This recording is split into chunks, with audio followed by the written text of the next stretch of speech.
Hello, hello, hello.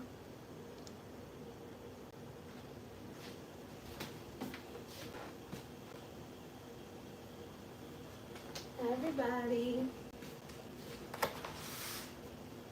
So I'm gonna do something different.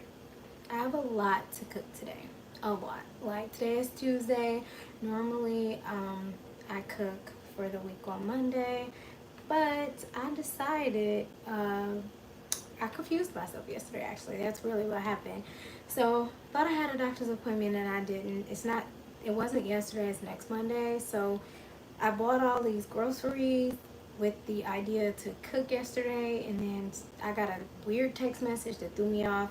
So I was like, now I have to cook everything. And as you can see, it's kind of gloomy. The lighting isn't the best. There's no sun today. And so I decided I'll just go live and do it, because if I record all these things, there's a possibility I'm not going to feel like editing them. And so figure what's the best way to see a realistic day in the life as a chef, mom, business owner than to just go live and show you realistically what I'm doing. So 9 times out of 10 when I am recording a video, I usually only do one thing, but I have either previously cooked something and recorded that, or I'm gonna cook it afterwards. And so I usually focus on one meal at a time, but I normally batch cook for my family so that I don't have to cook for the family in home, every single day, so that I can cook for my clients the rest of the week. But today I need to do 2 meals, so we're gonna do baked air fried chicken, or baked chicken, air fried chicken, and some collard greens and some roasted potatoes as one meal. And then the second meal is we're gonna do some spicy beef rigatoni for my husband. He loves pasta, so we'll have spicy beef rigatoni and probably some of the greens throughout the week for lunch. And so usually I intertwine he pick out, meal prep the containers, and he'll just choose which one he wants to take for lunch that day, and then when he comes home he'll have a different one for dinner. So let me pull up my live stream so that I can see the chatty chat. And as I'm doing this, how are you all doing today? I'm in an okay mood. I'm in an okay mood. It's a bit gloomy, so not really feeling the greatest, but I feel good nonetheless. So yeah. And these are just some rags. I was cleaning the stove, and so I brought up some extra rags or towels, but these are little rags from a big rag that ripped, and it was good. They make good cleaning towels, so you all have some of those. Make sure you save them because they come in handy. Reduce, reuse, and recycle. You always don't have to have the freshest things to clean with. And so I'm going to move the camera so I can show you all my process for washing my greens and all that jazz. I wash them first and then I cut them, or sometimes I may cut them and then wash them. No right or wrong way to do either, whatever you like. I do use a little bit of hot water too, because the water can get really cold. So I'm just gonna place you guys this way so that the camera can kind of catch me. And we are gonna need an additional pot.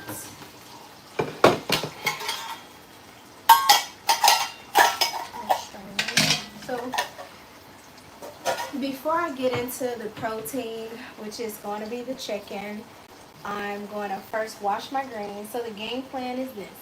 We're making about 4 different things. So we're doing air fried chicken. We're doing spicy beef rigatoni. we're doing collard greens, and we're going to do roasted potatoes. And so to actually get done and have everything kind of, you know, um, consolidated or whatever, I am gonna, there is a particular order that I do like to do things in. So chronologically, I'm gonna wash the greens first, and I'm gonna put on the water for the, I have to give the camera a signal because it turned off. I'm gonna put on the water for the rigatoni pasta as I prepare the bird, as they like to say. And the reason being is because about time I get done cleaning my chicken and wiping it down, the water will be ready, and I can easily pop that chicken into the air fryer and then get started on the actual rigatoni. And so that'll take me probably about 20 minutes. Maybe the chopping of the onion and the jalapeno will probably take longer.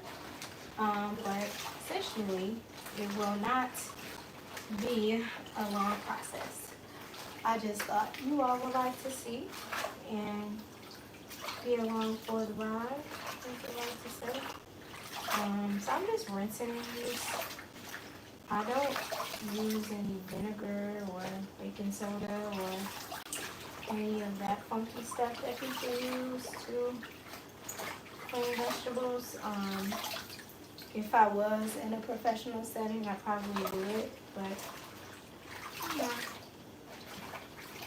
So yeah. And this method of just spending one day cooking is a lifesaver in my house because I have a toddler, I have a husband, I have my mom, I have my mother-in-law, I have neighbors that typically will eat. And then I actually do cook for a living, so I have clients. And this is really a game changer because it saves me so much time, and realistically it kind of keeps us from ordering a lot of food at restaurants.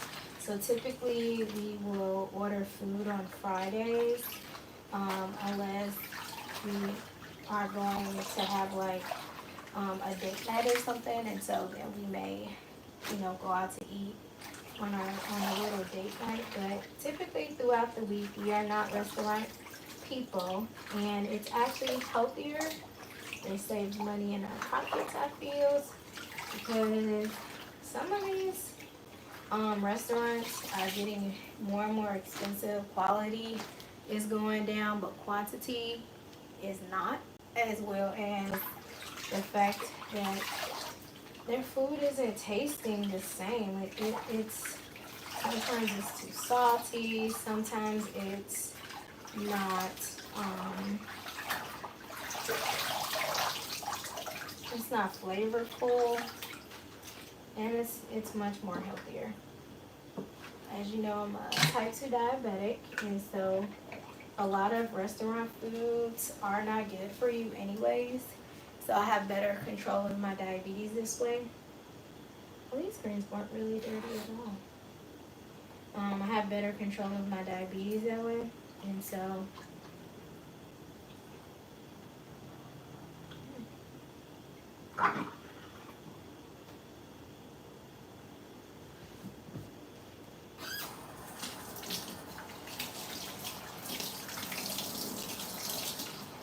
I'm just going to rinse the sink out,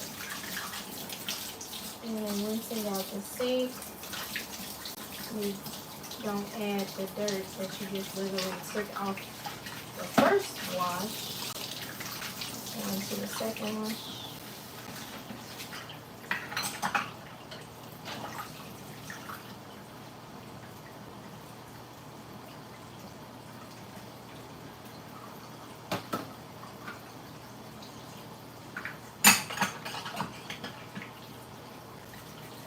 So the first wash is done. So we're gonna put it back in there. I usually wash them 2 to 3 times, depending on how dirty they were or are. This batch wasn't really grimy. which is great.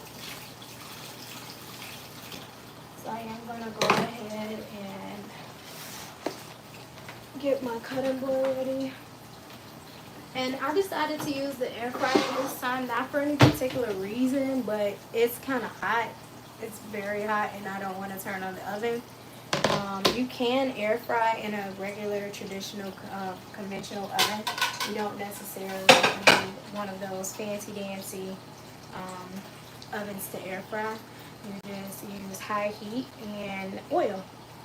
And that's literally, you can get some great oven fried chicken. And keeping the chicken dry away from like the liquid as much as possible makes for a really good crispy skin in your oven frying. And some people use Dawn to wash greens. This isn't one of those households that does. No judgment. I don't think it's necessary, and honestly, as a chef, I don't think it's necessary. But people do, you know, what they want to do. Not here to tell you what you have to do. You can do what you want to do. You can take the principles of the things that I am doing and apply them where you see fit. So I'm just gonna place you back here so you'll be able to see me better.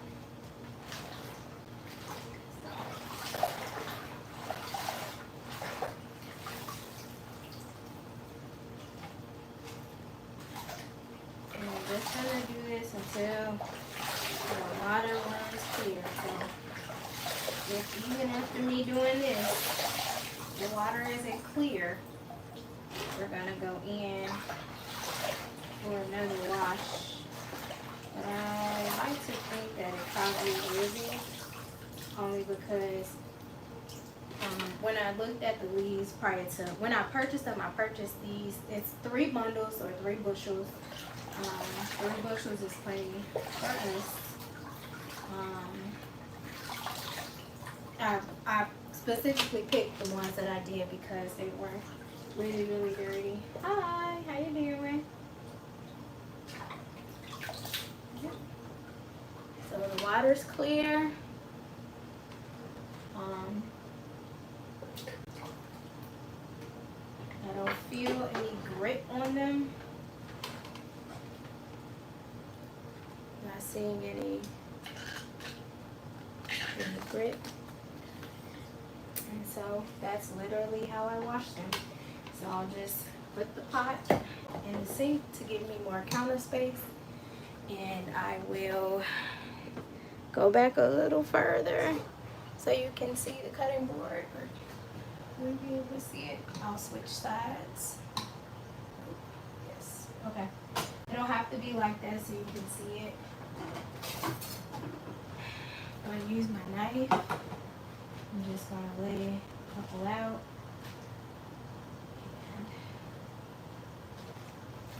And roll them up. Now I am gonna have meat in these greens. Sometimes I'll cook greens with meat, sometimes I won't. I know you can put them in the pressure cooker as well. I have a friend who, when she makes her greens, she places them in the pressure cooker. I am not gonna do that because I'm gonna have the air fryer on and 2 powerful machines going in the kitchen. They flip the lights, and I don't really feel like dealing with that. To the stove it will be. Now I do have some smoked turkey necks on the stove here. This is the chicken. It's getting room temperature. I feel like it air fries better what it is. It's just rapidly boiling in plain water. There's nothing in it. In fact, before I put my greens in there, I am going to take that water and pour it off because it's too salty to me. Some people like it. I do not like it. So once they come to a really heavy, steady boil, not all the way done, I will take the smoked turkey necks out and I will put them in rinse them off and then put them back in the pot to finish cooking. And then that second boil is what I keep. Smoked meat has a lot of potassium in it. It's really not good for you consuming a lot of smoked meat or that potassium and those sulfates. They're not good for you. They can cause, if you're a person who has any renal issues, you should probably stay away from a lot of barbecues. Barbecue meat, a lot of smoked meat, packed meat, because it contains a lot of phosphorus, potassium, as well as sulfates, just through the smoking process. Not that it wasn't a natural cooking method, because it is. Smoking meat is a natural cooking method, but what happens in some of the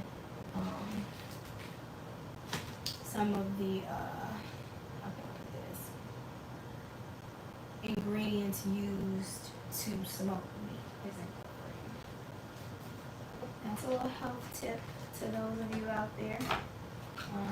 I am a food coach as well as a personal chef. So my clients who are or have any high blood pressure issues, when I use smoked meat, that's what I'll do. I'll do a secondary boil for about the first. I use as little to no smoked meat as possible. Sometimes I'll even put bacon in the greens. And of course I pour off that grease. I know your grandma told you to keep that grease, but no, we pour it off and we just we pour it off and then we just use the bacon bits in the greens. See, if I had to rinse the sink out, I really could have put it back in the sink.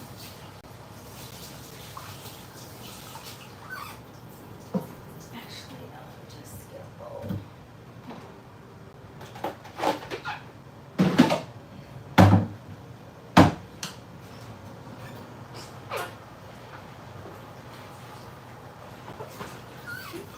If anybody knows where this bowl is from, put it in the comment section of the video if you can guess. It's red, so it's only like one place that consistently sells red goods.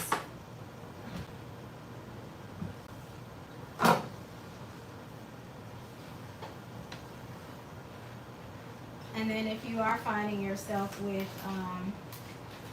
some dirty greens after you felt like you washed them good enough and you really didn't, like now as I'm cutting them, if I thought I saw more dirt in it, I would go ahead and you can wash it again afterwards. It is okay to wash dirty vegetables because they come from the ground, they lived in the ground, they grew from the ground. It's not a foreign place. You just don't want the dirt on your plate. So before you present it or eat it to anyone, you should go ahead and clean it again. But it's okay to cut dirty vegetables. Like you're gonna see me peel some of the skin off the red skin potatoes that I'm gonna use for dinner. You're gonna see me peel them dirty. And don't got no shame in it, because they can be washed afterwards with some of the ones. Now I'm not gonna peel all the skin because that skin is really good for you. That's the fiber, and red skin potato has less potassium in it than a white potato. So like when my husband was doing dialysis, I would use a lot of red skin potatoes as substitutes in the dishes that needed potatoes, so like potato salad, all those. What you would do is you would just boil the living HE double hockey sticks out of the potatoes to remove all of that excess potassium from the potato. And usually when the water ran clear is when I knew that I had removed all of that potassium, because as you boil a potato, it kind of like bubbles at the top and you get like this white stuff that comes out, that's the potassium. So it's the starch and the potassium in the potato.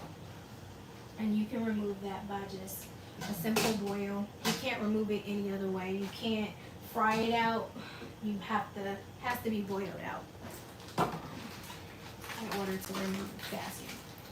So once I finish the greens, I'll move over to potatoes.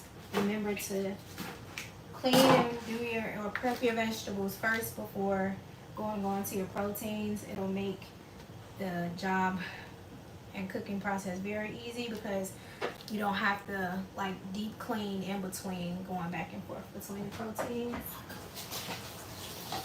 and the vegetables too often.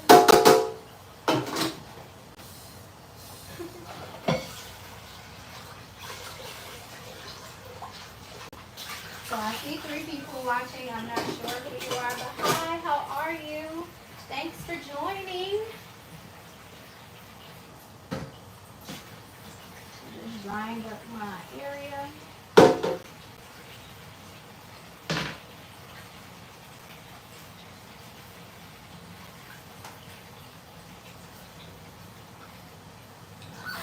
If you want to stay in the wings, no problem.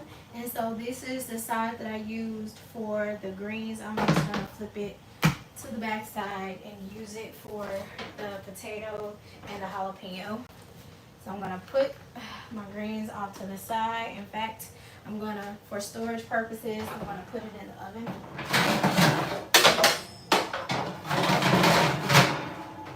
Because I'm not turning on the oven. And now we're just going to move over to the potatoes. I'm going to rinse my knife. Get some of those tidbits off. So we're only going to do a few potatoes. We're probably not even going to do all these. In fact, I don't think I'm going to peel any of them. Because they look so pretty. Look. Red skin potato skin is very thin. It's very good for you. It's in the purple family. So I'm going to wash them. I'll probably do about 6.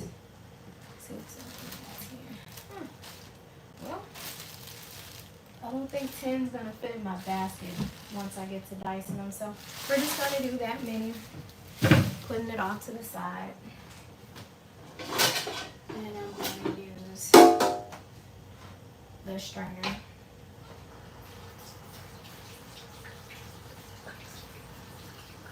I'm just going to use my hands and just be a little vigorous. Normally I would have a brush, but I'm not sure what happened to my vegetable brush.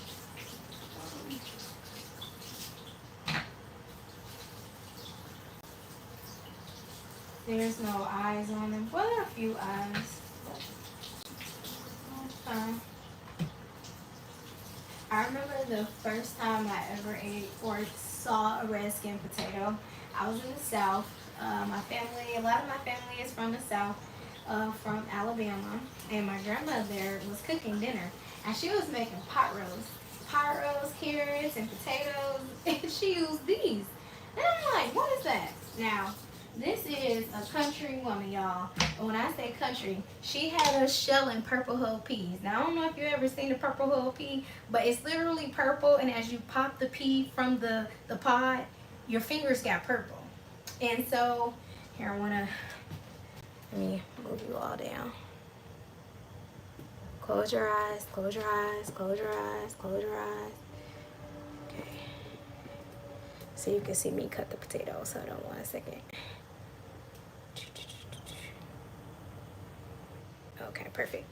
So, this woman had purple potatoes. So I was already scarred from the purple peas. So when it came to the potatoes, I'm like, bro, now you got me eating purple potatoes. Like, what is up with you in the color purple? I didn't understand. And I had never seen a potato before. So when I tell you I was so super scared to eat it, I didn't eat any of that pot roast, let's just say that, at all. I was just like, ma'am, no ma'am, no ma'am. Thank you, Grandma, but no thanks. I'll have some ramen instead, some noodles. grilled cheese or something. But yeah, it was something so different. And so when I went to culinary school, I'm just putting them in large chunks because we are gonna toss these in some olive oil, salt, pepper, and throw them on in the other basket of the air fryer. I was gifted, you know, you're getting old when you ask for appliances for Christmas. My lovely mother-in-law gifted me a double basket air fryer, the Food Ninja. So one side will be the chicken, the other side will be the potatoes. They both can cook at the same time, which is awesome. They can cook at 2 different temperatures and 2 different settings. So listen, you don't have to turn on the oven. Trust me, especially in the summertime, it's a lifesaver.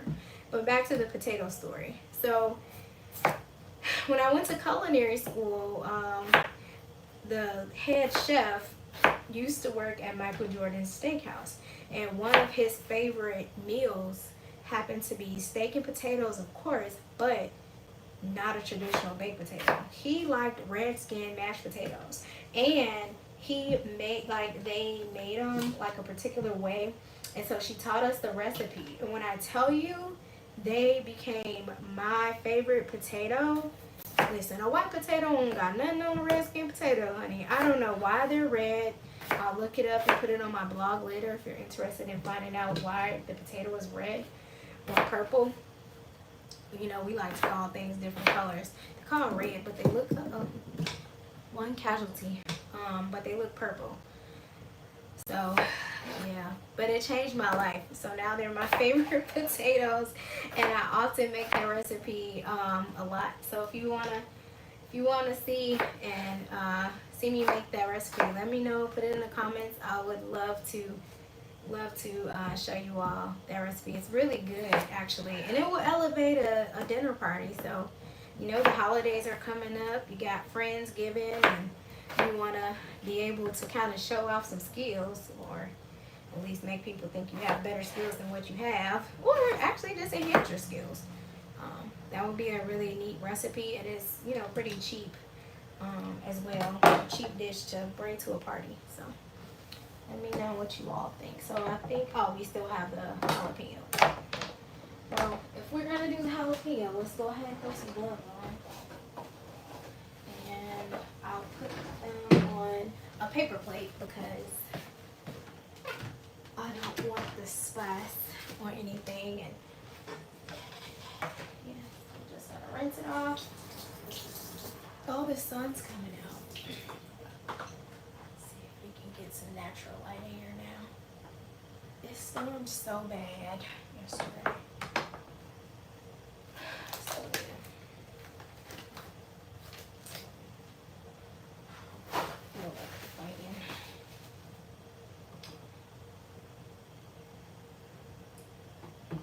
So that's just olive oil. I usually, if my hands tend to get dry when I'm cooking, I'll oil them up with olive oil.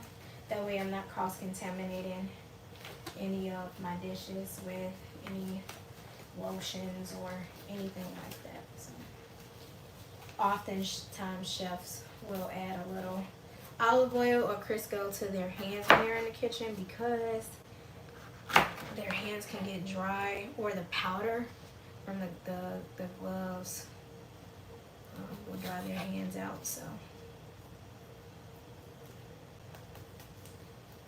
yeah, so we're just gonna use the knife we have,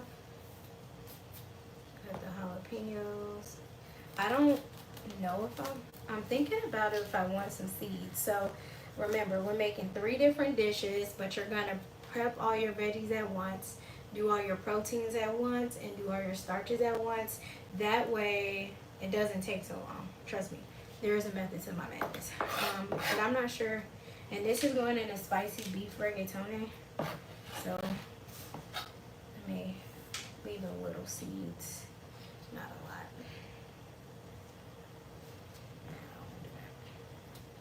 So cutting it the long way, using the end of my knife. You're gonna cut it like so.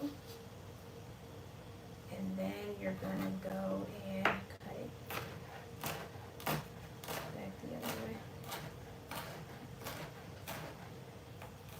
have more control when you're trying to chop with the heel and not the toe of the knife, not the tip.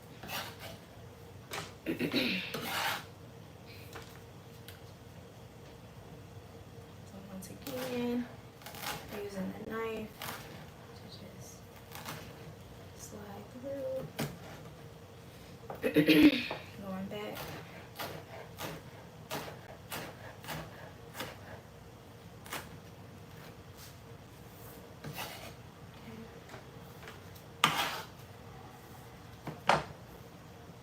Throwing away the scraps, which I hate. I can't wait till we get a garden. I can save my seeds. Oh, you know what? I think I can save my seeds. I'll save them and give them to my cousin. So I'm gonna save these seeds. Now's the time to start saving your seeds for next year, so that when they dry out, you can just rehydrate them and sprout them for next year. So I'm gonna put this off to the side. Remove my buds away. Put this in the oven. That's for the rigatoni. Start tossing this, but first I want to pour off my turkey neck waters.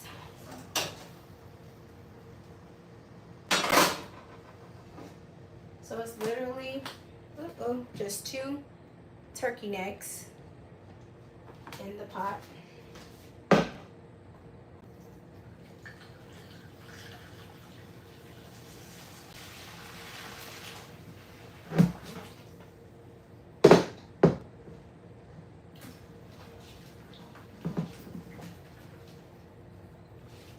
Always pour away from you, never pour towards yourself.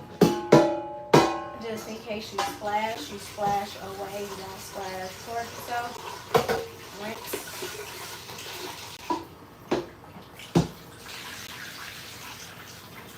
The pot. Get a fork.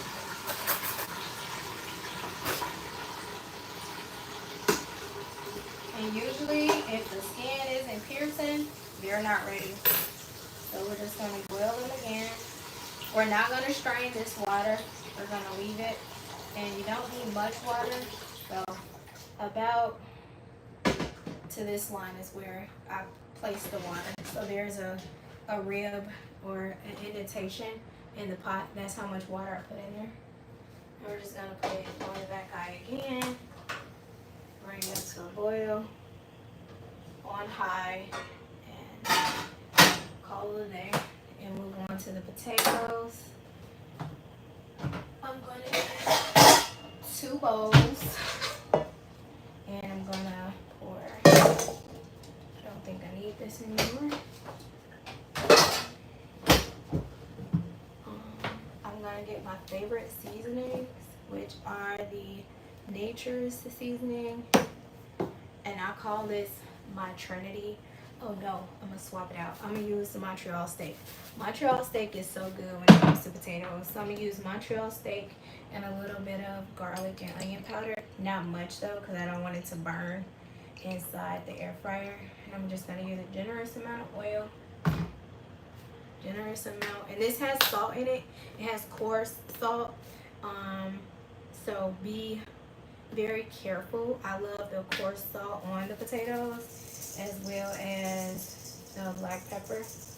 And you're just gonna do 1 coating. Remember, less is more. You can always add more. And only use a little bit of garlic and onion powder, because you don't want this stuff to cake up and burn inside of your air fryer.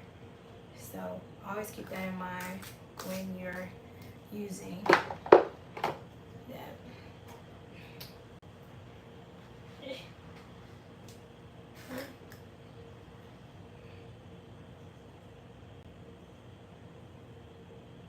And I don't know why I like to pour hot. Here's the other bowl. Okay, ready? It's gonna get loud.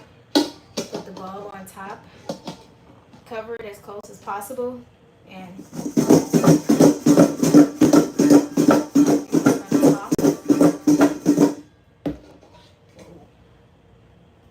got a piece of cracked pepper in my mouth, like that. Now you're gonna go over to your air fryer.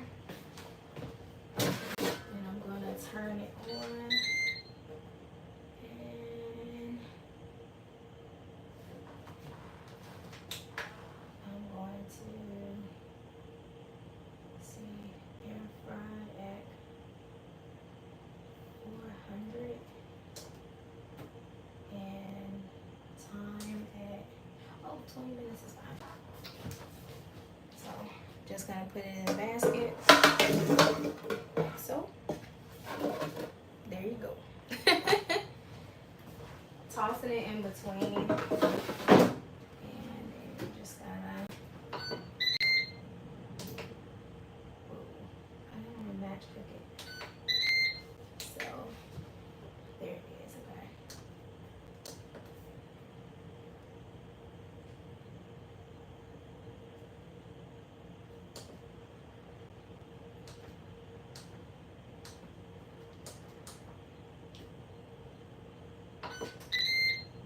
So this side is going. This side has it. This is the side we're gonna do our chicken in. And all we're gonna do is we are gonna leave this bowl for the chicken. Okay? We're gonna leave this bowl for the chicken. You can literally save time and effort in the kitchen by duly using your equipment for multiple things. But first we're gonna boil our pasta.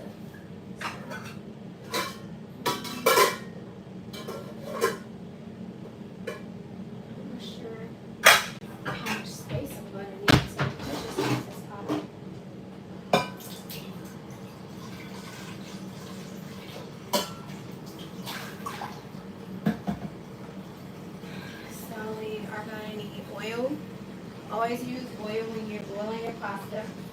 The reason being is it helps it to not stick together, and water and oil doesn't mix until it starts boiling, then it does.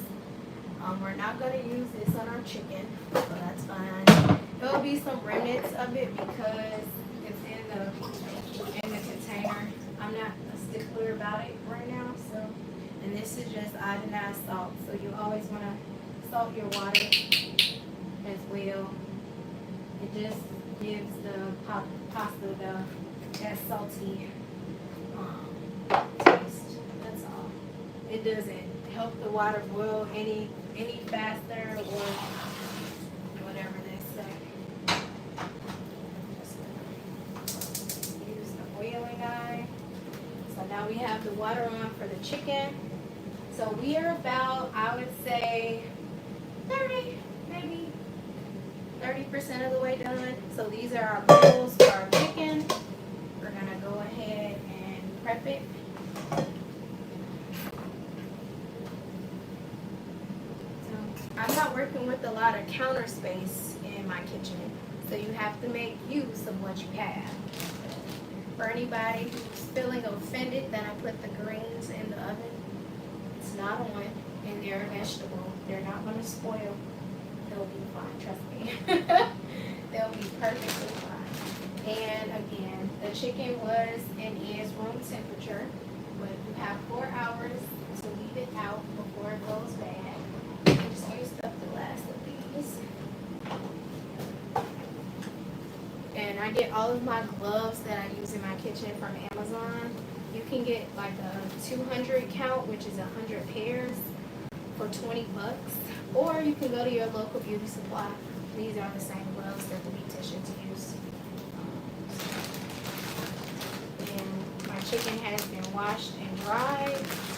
I'm just gonna check it for morning.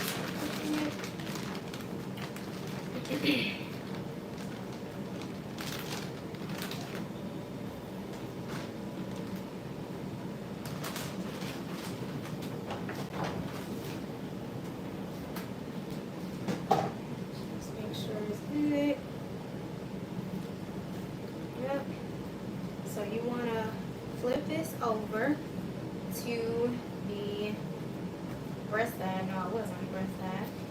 And just want to crack the spine down.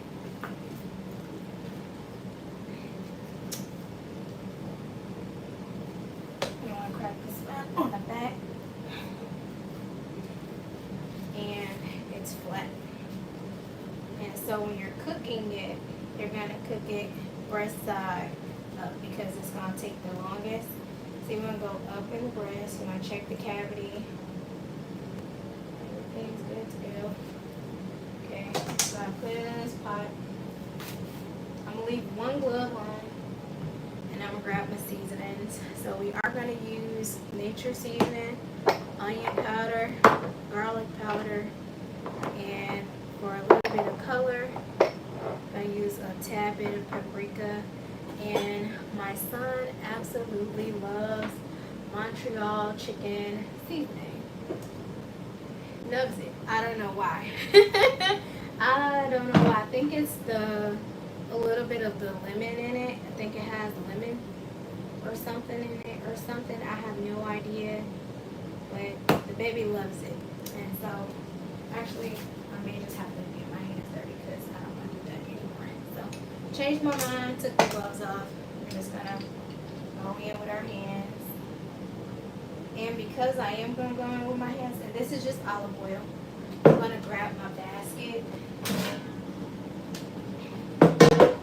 right now. Just gonna, paprika, which is, this is smoked paprika. This is not regular paprika, even though the top says paprika. It's not regular paprika. I'm going in with a little bit of this, and I am going to put it inside the cavity as well. I'm going to go, I don't think this is open. Oh, it is. 9 times out of 10, if you hear me coughing or seasoning, when I'm seasoning, it's because of that. That has a really fine black pepper in it. Remembering to season up the back. And that was a rookie mistake. I should have took made sure I get my seasonings out before. Excuse me. And I did it again.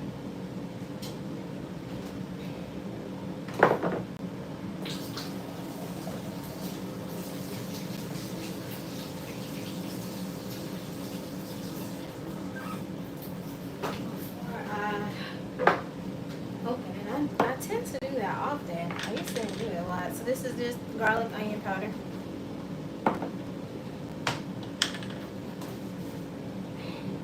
And this one was the onion. I can tell the difference by the holes on the containers. The seasoning on the inside. And this is garlic. As well as garlic is darker than onion powder. And I'm just gonna oil it up again. And just smoosh it in. Pat it on. I never understood why people say massage the chicken, because typically it falls off when I do it that way. Crack that back. Y'all see how limp that chicken was? Chicken was limpity limp. Okay. Just gonna put it in a bowl. Making sure to get it on the bottom. Tuck them wings in so she can fit. Just perfect.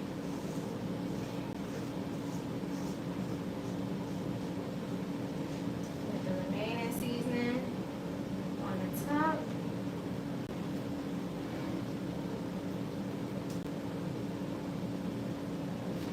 Washing your hands. And then you can reach up everything.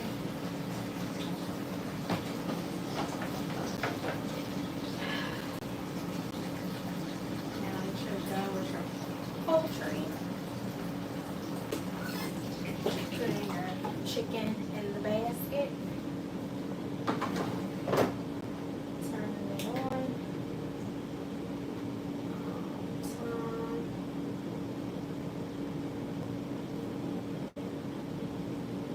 I'm gonna roasting the chicken on 375 for. We're gonna start off with 30 minutes. Every 30 minutes check. And then we're just gonna press start. Now I do want to pause this. Just pause it.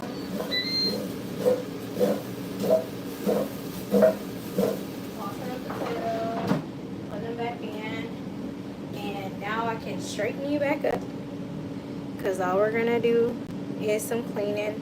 So close your eyes.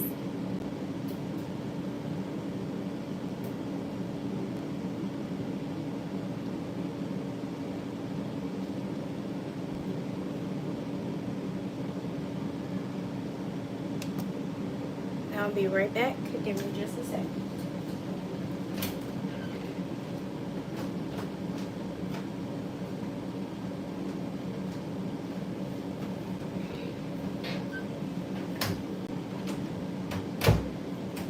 So I'm back and I have my bleach. We are good to start cleaning.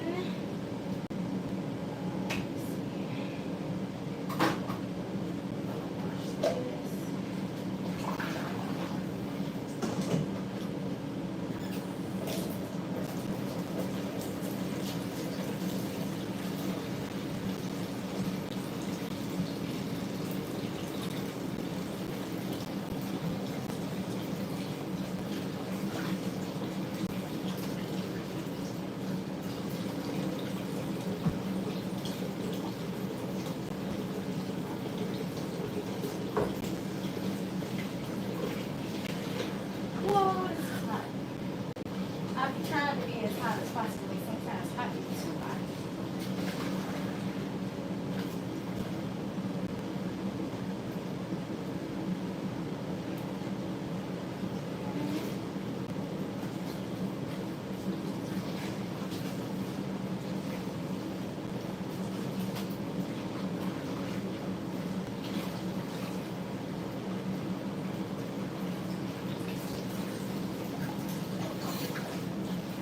So far, does anybody have any questions or anything that I've done thus far? It's probably going to take about an hour, maybe 15 minutes to roast that chicken in the air fryer. And the potatoes will be done and the pasta will be done before the chicken will be done. And the greens and the chicken will probably be done around the same time.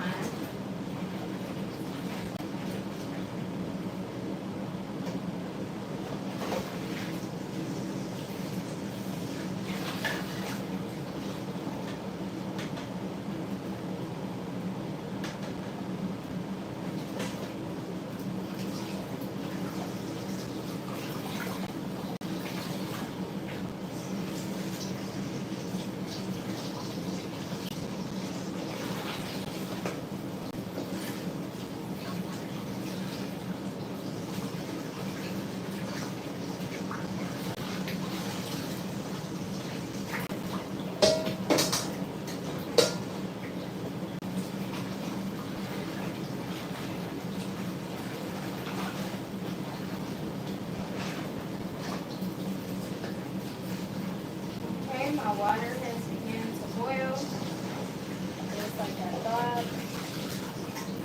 And then we'll be at this spoon, about to finish wiping this counter and stuff down before I add my pasta and move on to my spicy rigatoni, which is probably going to be my day since yesterday was Meatless Monday. Not sure if you're following me on my socials, but TikTok, Instagram is where I predominantly reside outside of YouTube, and we do Meatless Mondays. So we did, what did I have yesterday for breakfast? I had potatoes and codfish for dinner. I had a salad. So if you want to check it out, and for like a lunch and a snack, I had some popcorn. You want to see what I'm doing? Make sure you all are following me on TikTok and Instagram. It's at PS I Love Cooking, or look for the Chef Sarah. I'm going to get my follower count up, as well as to have more engagement with you all. And I'm going to just use my bleach rags.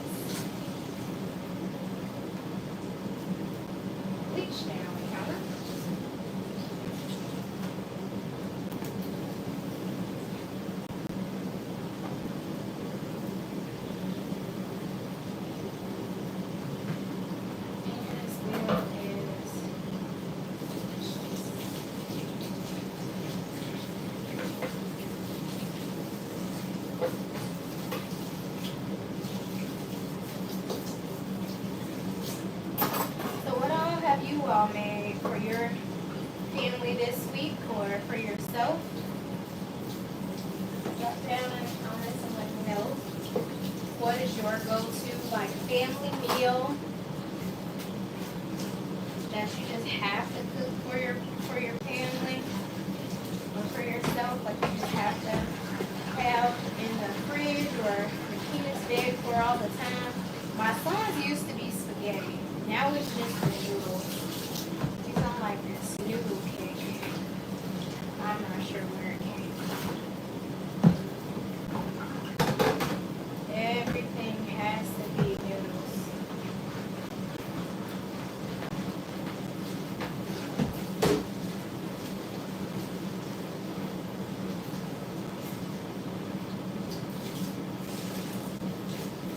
Okay. Now that that's done, let's clean the sink and the handles so we can move on to our pasta.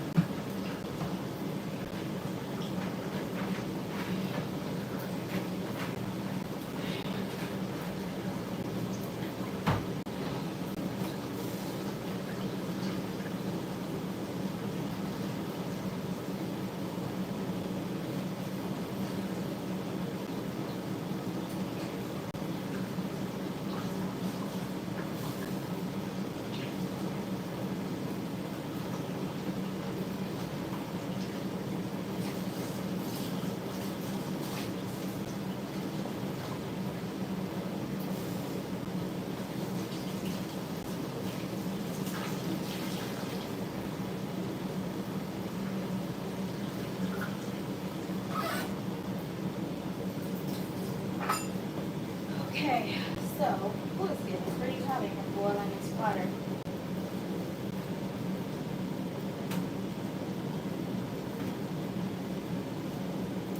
Alright. So for rigatoni pasta, it's rigatoni pasta. A rigatoni pasta. The pasta says the name of the dish. Funny story, when I was in my previous job, there was a situation where we got some pasta delivered to us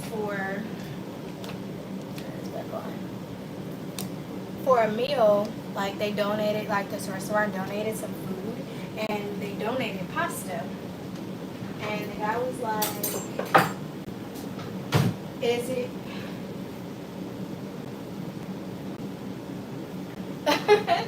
Thank you, Mom. My lovely mother in love just hopped on the live.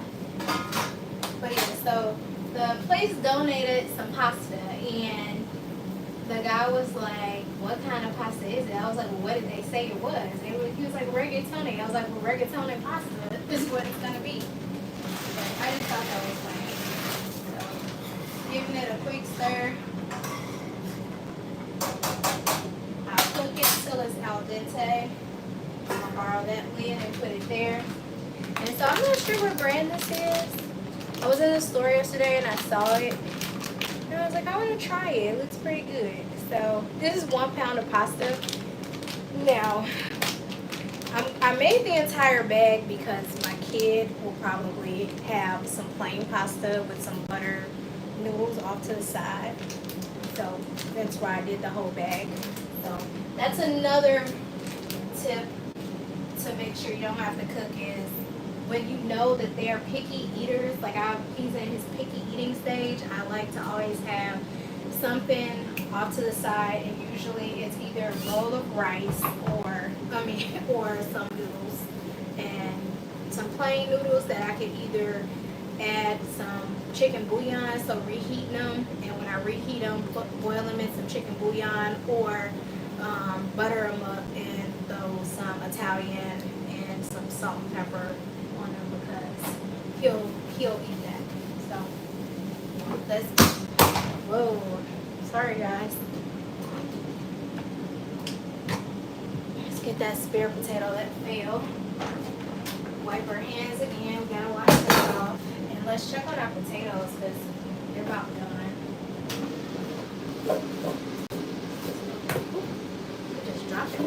Just dropping stuff. Can you all see that? We're an hour in. We've got a lot of stuff done. They're okay, but I want them to go longer. So what I'm gonna do is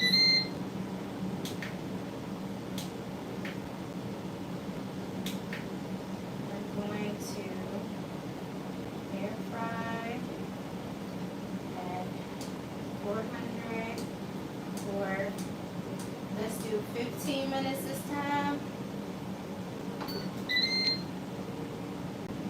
And let's check this chicken. Okay, going pretty good. And it says for a chicken, you need between 40 to 42 minutes at 390. I'm doing a roast time. I'm roasting it, and I did 35 minutes, and it was at, what was the temp? Anybody remember what temperature I put it on? I can't really remember at the moment. I want to say it was like 375. So, and these aren't wings. That's a whole chicken, so I don't want to burn it.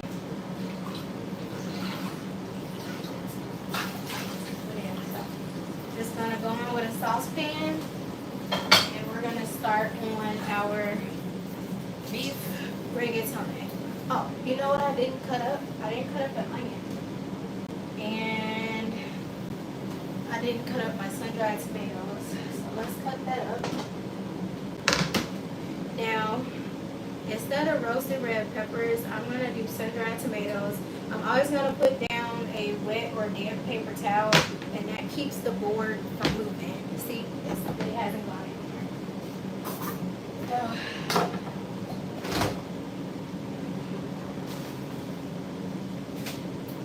And we're just gonna do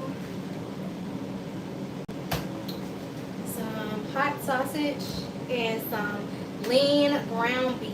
And the reason why we're using lean ground beef is because you want a high protein content. You don't really want it to be a lot of fat.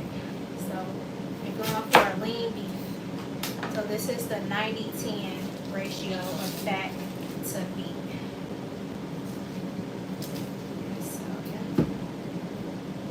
And I probably won't even need all this onion.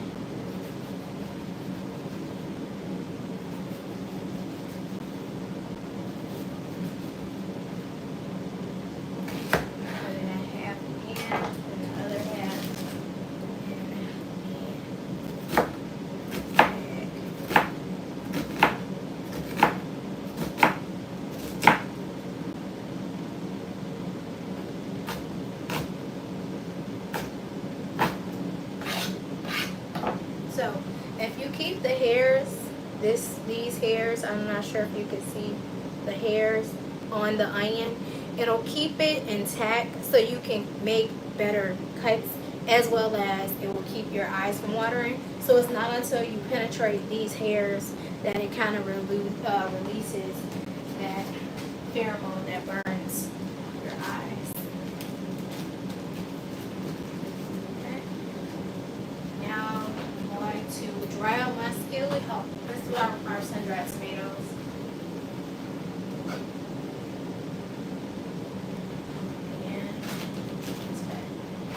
I do have some sun-dried tomatoes left from my salad, and so I usually keep sun-dried tomatoes that are fresh in my refrigerator at all times because they make really good snacks. These are so sweet.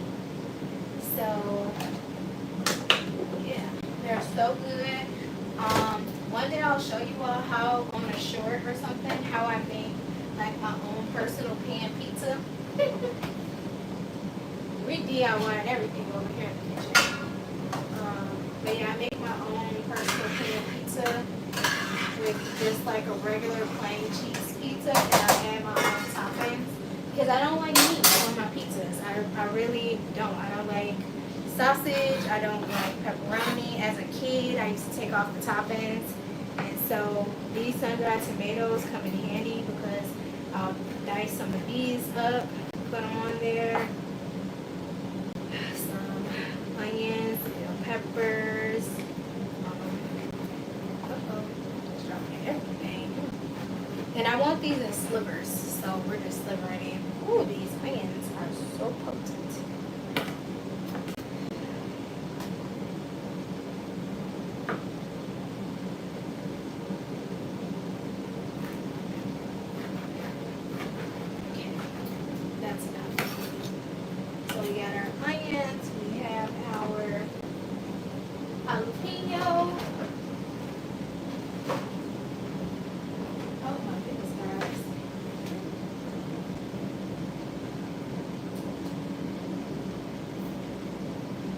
Thank you. $3.75. See, I thought I remembered.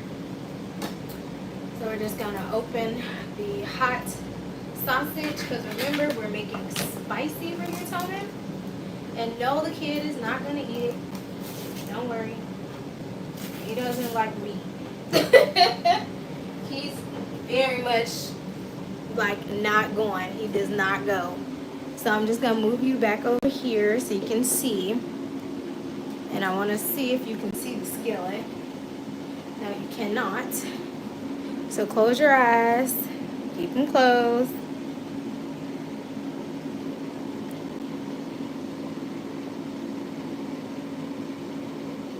And when it gets back to this way, I'll turn it off.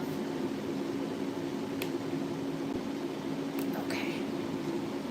So you're not going to be able to.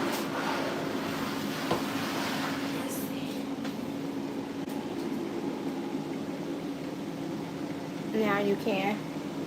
So let's turn our skillet on.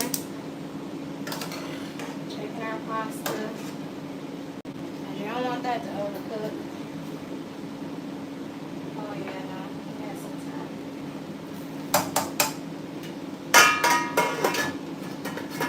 And you are gonna keep a little bit of that water as well. So all the ingredients for the pasta are going to be the ground breakfast sausage, which you're going to do step by step because you need to ground this.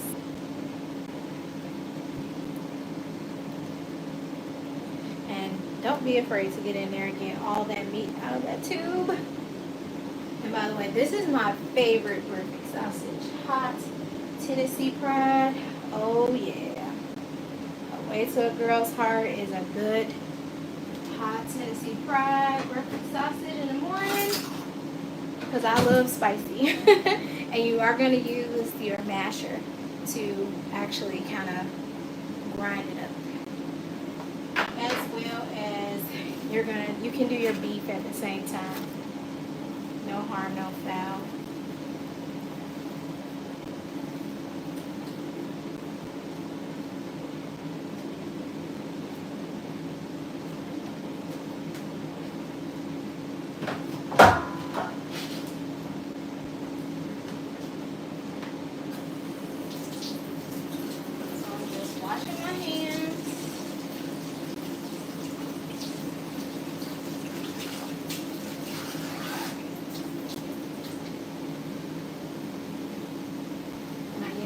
While that's browning, you need a little tomato paste. So you are going to make your own sauce. So what you're going to do is you're going to need beef stock, you're going to need tomato paste, and you are going to need a little pasta water. And I'm going to show you how I'm going to cheat the system because I don't like to have a bunch of little things in the kitchen.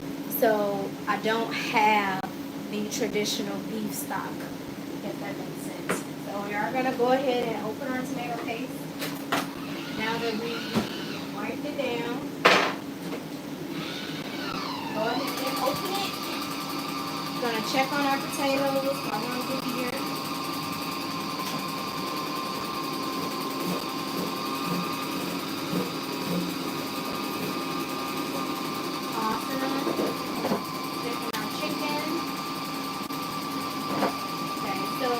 After the 10 minutes of the chicken on that side, I'm going to go ahead and flip it over to brown the other side of the chicken. So that's open. Set that off to the side. I'm going to get my measuring cup out. So when I'm ready for my pasta, I can just drain it. And I'm going to wash the strainer too while that's percolating.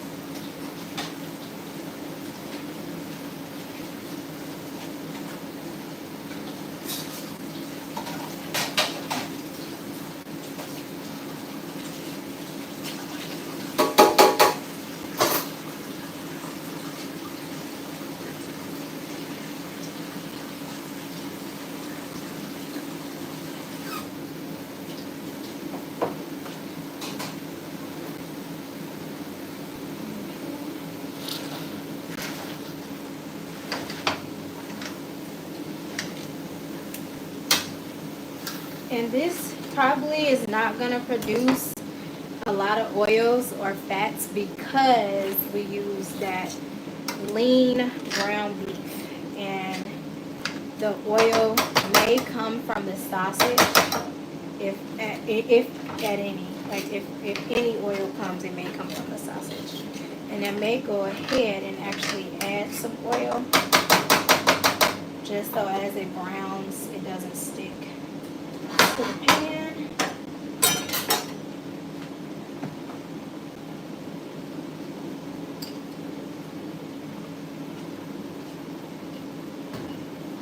Toss it again.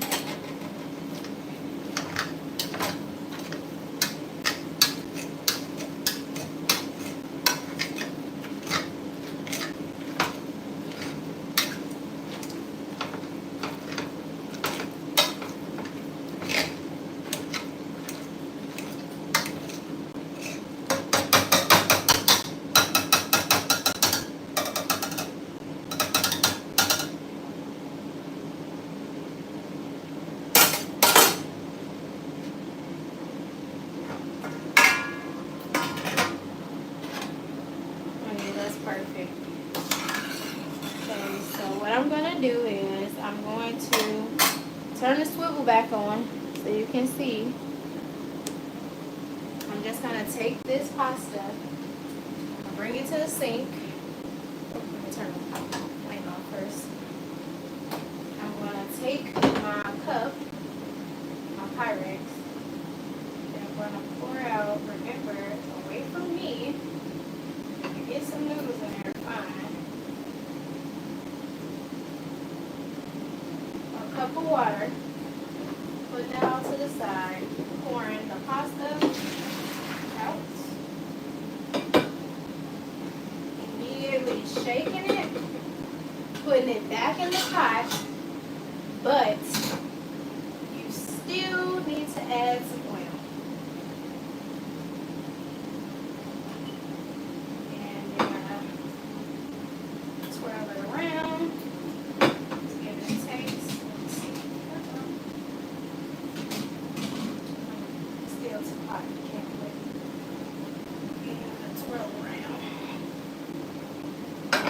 Put it off to the side and let it do its thing. So guys, look, we're at 70 minutes. Imagine how long it takes me to edit a video. Although it probably wouldn't have been like multiple things in the video. So yeah.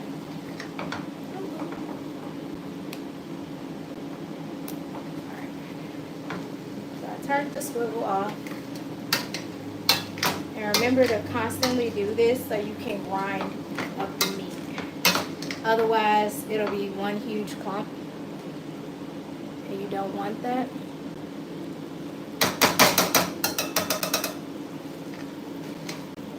You want some ground beef and ground sausage. Although, now that I'm looking at it,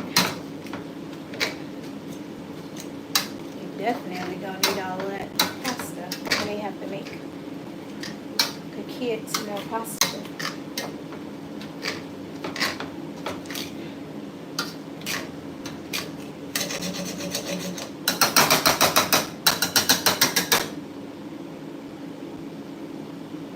Get in there. Okay, so well, it's a little hot. Shake it down. I'm gonna put the lid on and just let it kind of percolate. And in the meantime, I'm gonna check and see if any of you have asked me any questions. No? Okay. So let's go ahead. I'm moving the camera, so close your eyes. We're back over here now.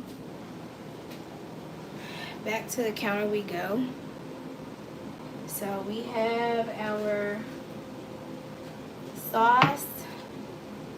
We have our onions, bell peppers, all the things going on here. Our potatoes just got done. Now look at them. They're gorgeous. I'm gonna taste one in a few. Those are deliciously good.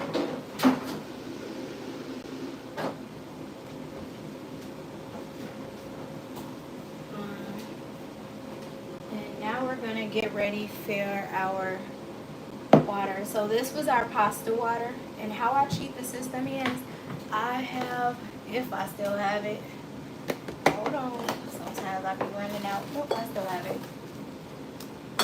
The bouillon, because I used to be one of those people that had a ton of chicken stock on deck and a ton of beef stock on deck, and then I ran out of pantry space when I had a kid because he had his juices and all his things, and we needed to make space. And so I said, well, just get the powder stuff. So what I'm gonna do is I'm gonna put a little powder in here, and we're gonna dissolve it in the water just a little bit. I'm gonna stir it around, and that's how we're gonna cheat the system.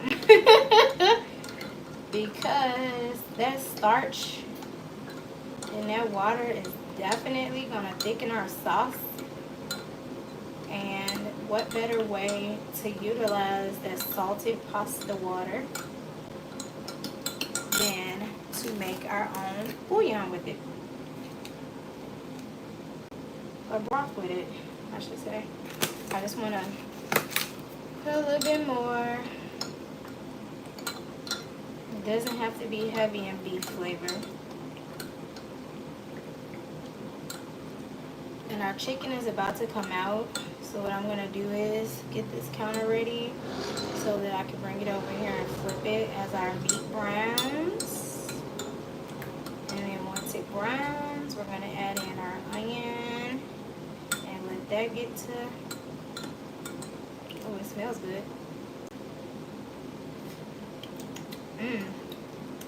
That's really tasty. So we actually, you know what? I'm gonna utilize my cutting board. So we're just gonna move our peppers out the way. And trust me, guys, being a clean chef or a clean cook in the kitchen, people really appreciate it. My clients tell me all the time they appreciate the fact that I'm not a mess in the kitchen. Although I do clean up after myself when I'm done preparing their meals, because oftentimes I will go to their homes and prepare their meals. So why is there hair? Oh, my hair. It's my hair, my food. But I wouldn't do that to a client. I probably would have tossed it out and just prepared another set. But I don't see any more hair, and it's my food, and I'm not gonna die from it. Trust me, I just washed it this morning, which is probably why it's shedding all over the place.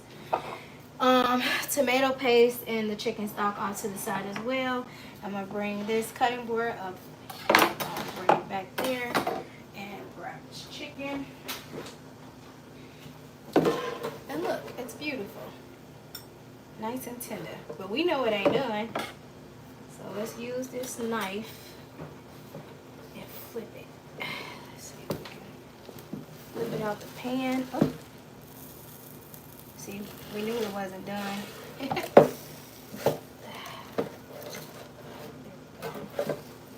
flip it down to the bottom and do this side. But that goes to show you it wasn't done. And I know if it's still bleeding after 35 minutes, another 15 minutes. So this time we're going to turn it up to the 390 that we suggest as far as temp goes.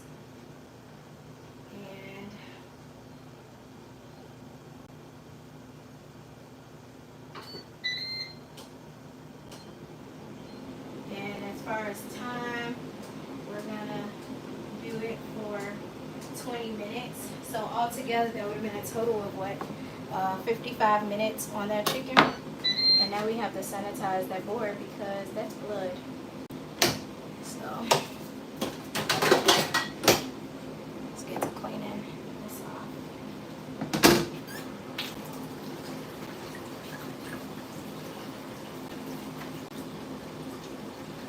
And we want to work fast because we definitely want to check on our meat and make sure it's not burning. So let's turn the swivel back on and let it swivel you. And it's not even. I'm sorry if I'm. Is this affecting any of you guys? The tilt of the camera? If it is, I apologize.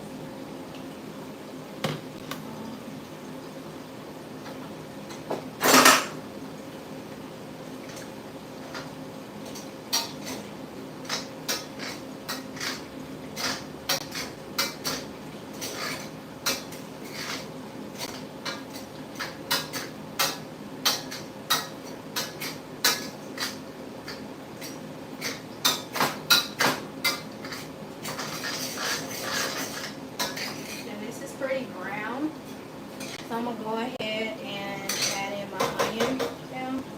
I'm not gonna add in my bell pepper, my jalapeno, and my roasted tomato just yet.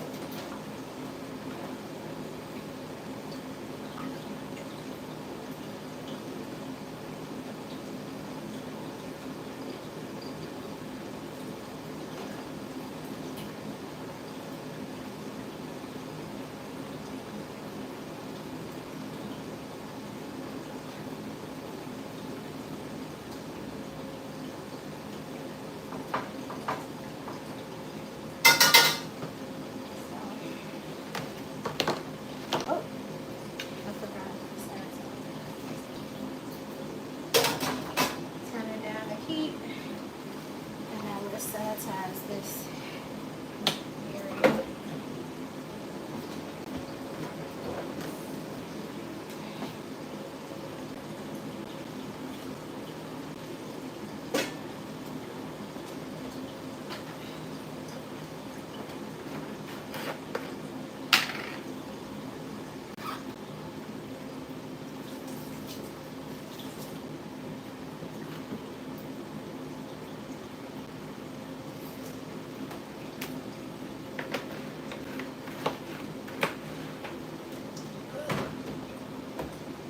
Whew, my thighs hurt, y'all. I worked out this morning. I'm so proud of myself. It was a struggle.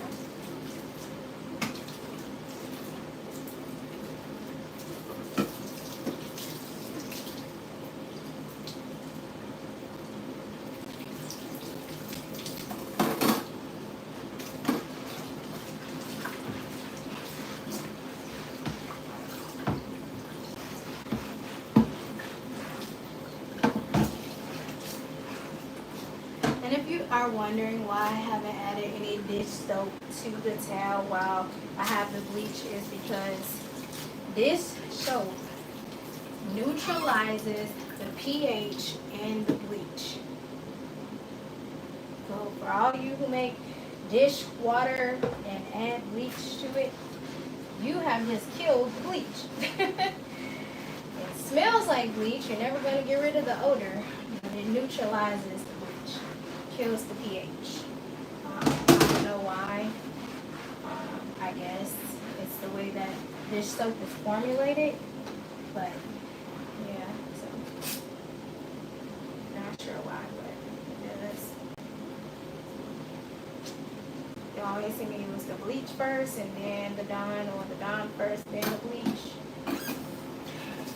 Not the two at the same time.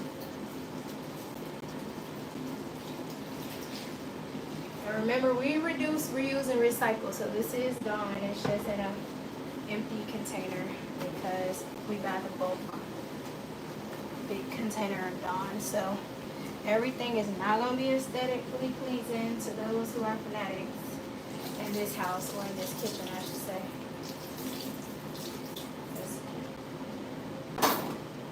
It's just not necessary, honestly.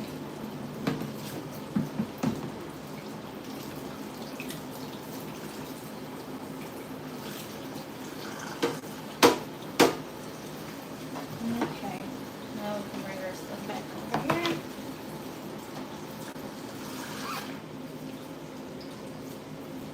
I don't think I'll need it anymore, but just in case. Put your ass off to the side.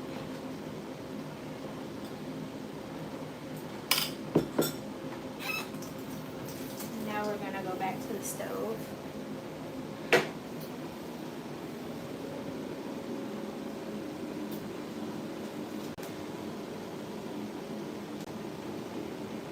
Whoa, that's hot. Okay, locking you in.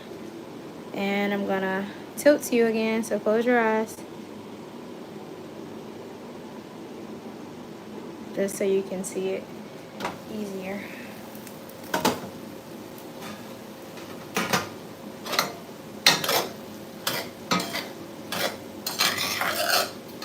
Our onions have cooked a little bit.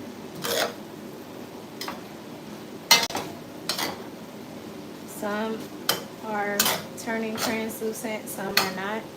Now I want to go in and add my roasted tomatoes and jalapeno.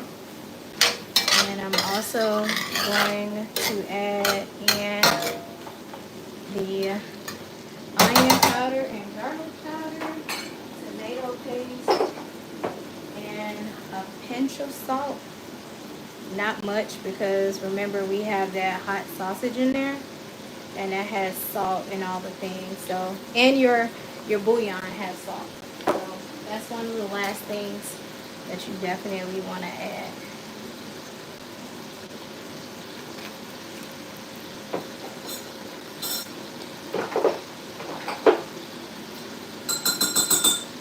We're going to use our spoon for my bouillon. So 1 tablespoon, 2 tablespoons, 3, but there's like only a pinch left, so just go ahead and add the whole container.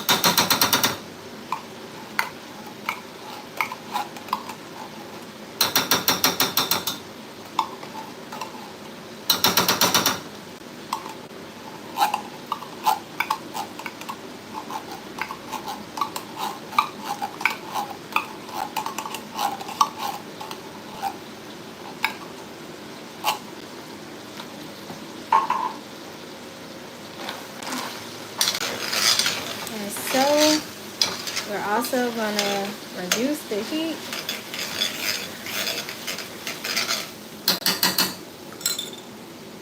to low.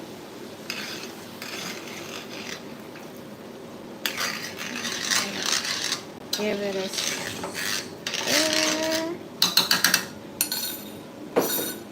Dissolving up that paste. Turn it into a sauce. And then we're gonna add some Italian seasoning, because I just feel like, what's a good pasta dish without Italian seasoning? And I'm not gonna add any bay leaf, just the Italian herbs.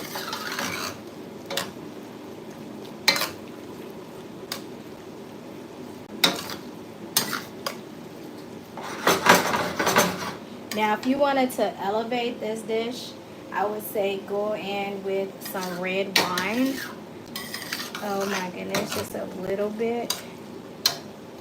And the way you plate it is also going to elevate it.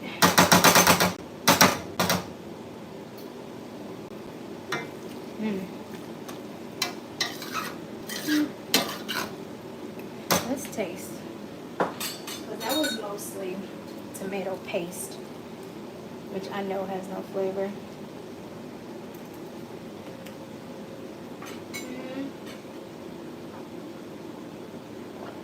Okay. It can use a little bit of salt, but not much. And it is spicy. Oh my goodness, my husband's gonna love this. I'll have to make this for a client too, because he really likes spicy food. And if ever, like, you are a personal chef, you can always use your family as taste testers. So you have a client who pretty much gives you free range. Try a recipe out on your family first. They have similar profiles, and see how they like it. What I find with clients is most of the time they hire a private chef either because they have health issues, number one, or number two, they can't reformat their thoughts to make the things that they enjoy in a different way that is more healthier for them to consume. And number three, because they have better use of their time just giving that task over to somebody else. Or they're just not good at cooking, period. So we're just gonna let those flavors muddle together. The pasta looks cool now.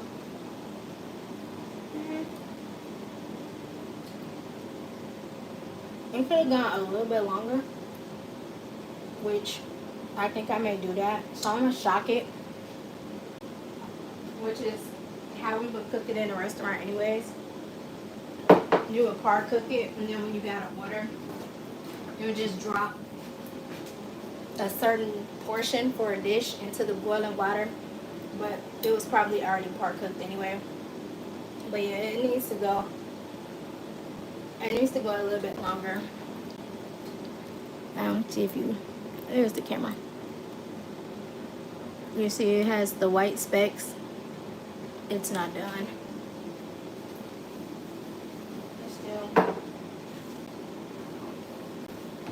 And when you reheat it, it's going to be horrible. So, let's just go ahead and reheat it.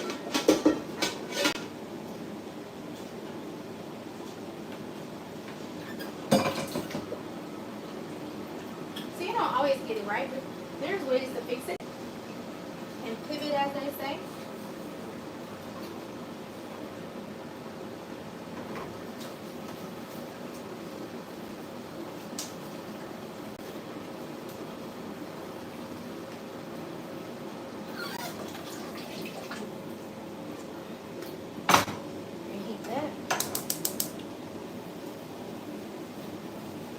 So now all we're doing is we're waiting on our turkey necks. Let's check and see how those are going. While our water is coming to a boil.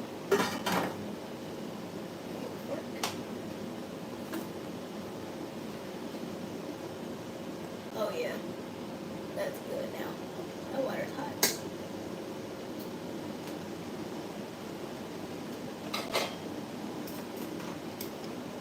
Take it out so you can see. See how it's now breaking up? And I don't really want to break it up because I don't want those little the neck bones in there.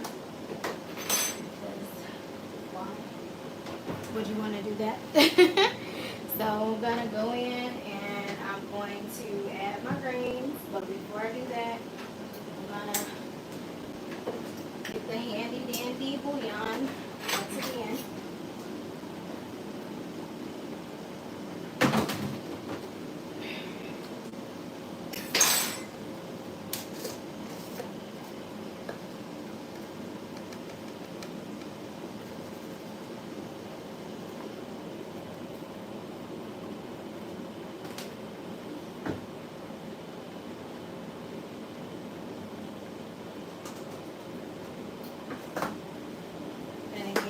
was just the Knorr chicken bouillon and a little garlic and onion powder.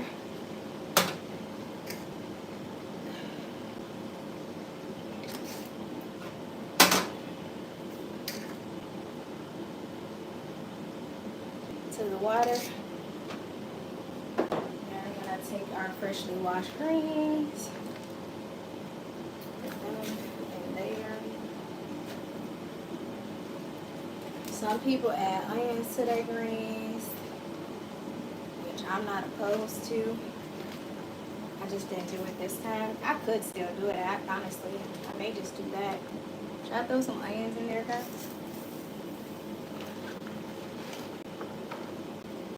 We're not gonna add any more water. Again, this was 3 bushels of greens that we washed and we prepped earlier. So if you're just joining the live, hi, how you doing?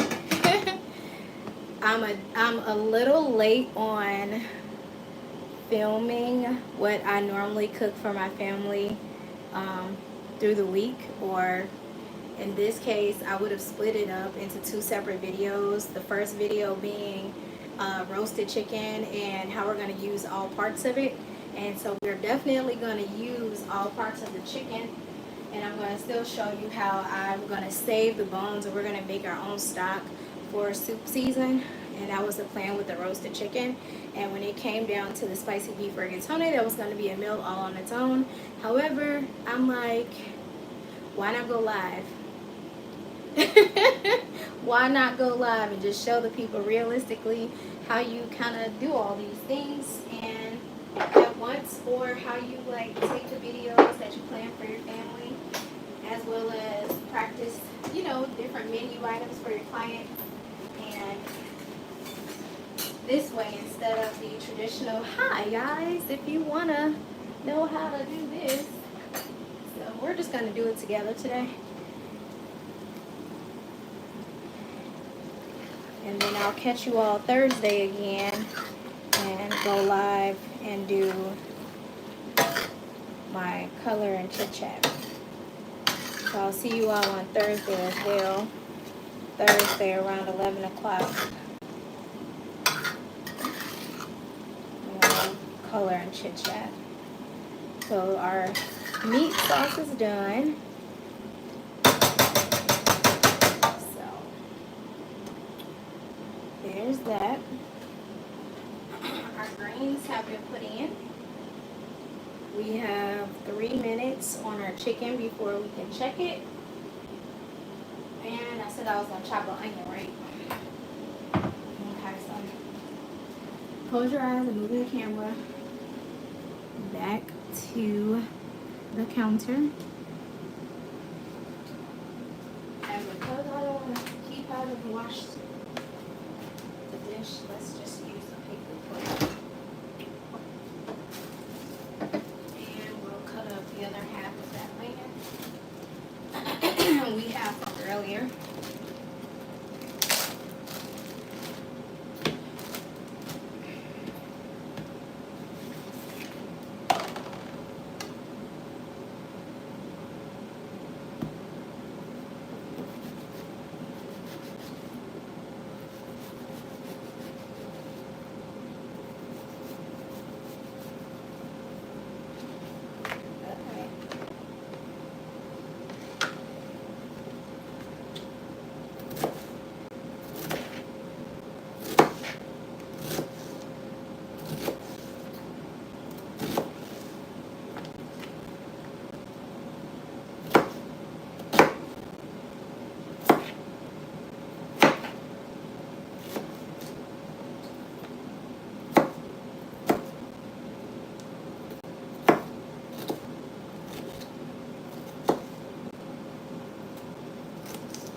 back now. Okay, we're gonna add our onion to our greens. Making sure not to get any water, even though it wouldn't have harmed anything if it had them. Go ahead and give them a quick toss.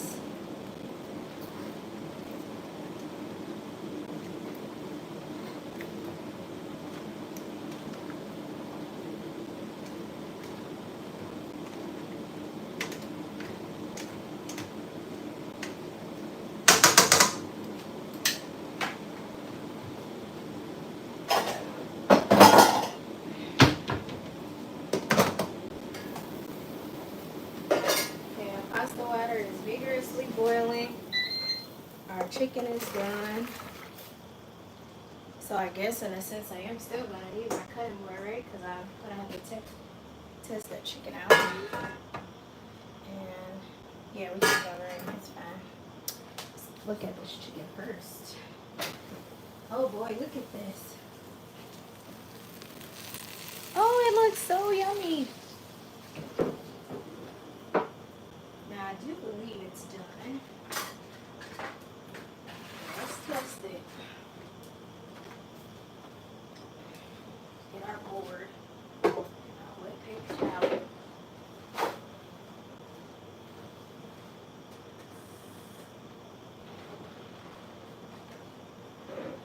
Move you back. I don't know why.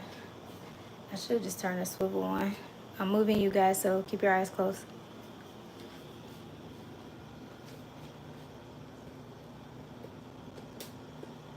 Gotta see which way is this is the neck. I know that's gonna be a narrow hole. Let's go for the next side of it. Oh, they look good. It feels good. Oh, my mother-in-law would love some of this. She loves her good roasted chicken. The dog smells it too. He's like, wait a minute, Mom, what you got in there? Yep, it looks to be completed. So we're just gonna let it rest. The breasts are done. And we're gonna cut it up. I am gonna use my kitchen shears and my chef knife. And we're gonna, once it cools down, we'll cut it, see and make sure it's done. If not, then we'll put the pieces in, but you won't need to actually have the spine or anything in there, because we're gonna save the spine and all the carcass and everything, and we're gonna boil that with some celery and some carrots and some bay leaf. Oh, he's like, girl, it smells so good. Can you all hear him? And we'll make our own chicken stock, and then we'll save that for soup week. So here I'm going to challenge myself to go live every single day during the month of September, and we're going to do soup week. So there are some things that I'm going to need to do now to prep ahead of time, and that is actually make the stocks.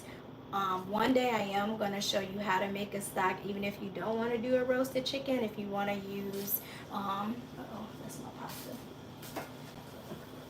Even if you don't want to use like a roasted chicken, if you just wanted to use like a whole chicken, cut it up, boil it raw, and then go into that. However, to prep myself ahead.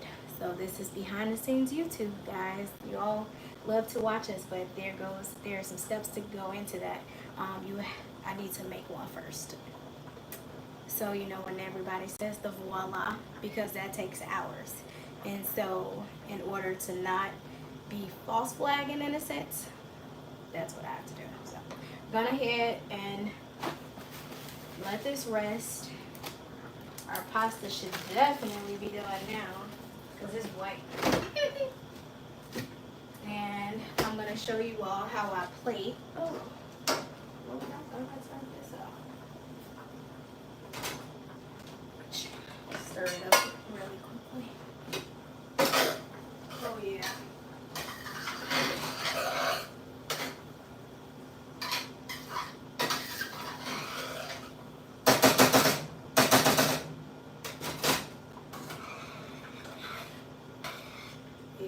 It's definitely done now. Let me show you a noodle so you can see the difference. See how white it is? Yeah, that's definitely done. So I'm just gonna turn the water off until I can get this area situated.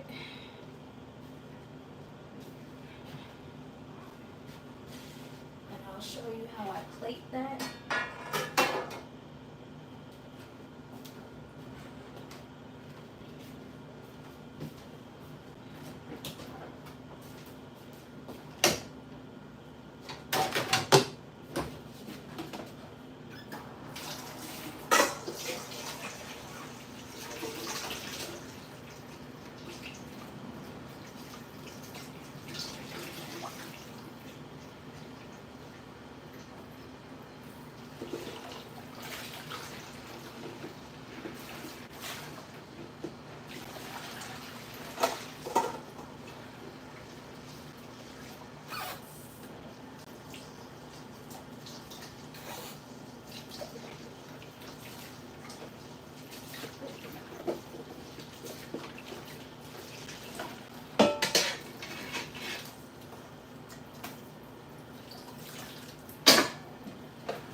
So does anybody have any questions thus far or anything that I've done?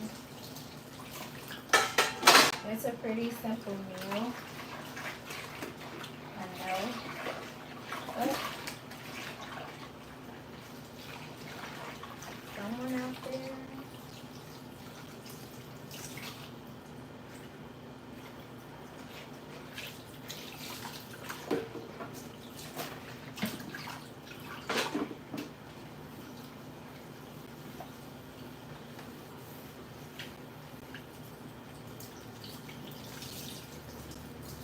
Yeah, it takes to do stock from scratch. It takes hours upon hours upon hours upon hours. You're talking about a good entire day process of just boiling roasted bones to give you that deep roasted, rich amber color of broth, or just a clear broth with the white bones. So like just the carcass, and you have to skim the scum off the top. It's a whole thing. So yeah, you all are gonna enjoy it.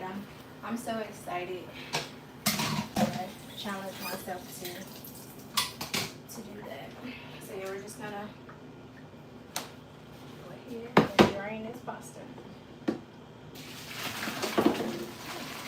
almost got myself there.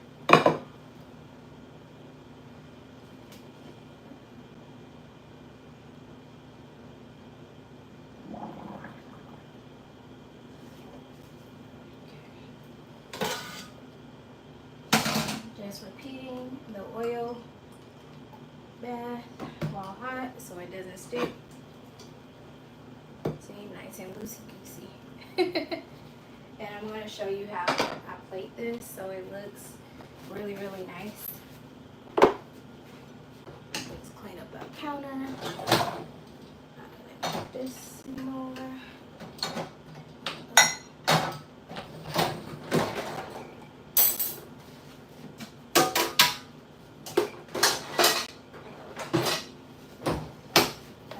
Scoop this out the way because it needs ample time to rest. If you do not rest it long enough, you will lose all your juice and your breast will be dry as a bone. And you don't want that, so just be patient. If it's not done, we'll just take the pieces and pop it back into the roaster, put it back into the air fryer, and we'll have our carcass already disassembled and put off to the side. And yeah, so let's go ahead and get to plating. So if I were going to present this, and I'm not sure why I didn't get this down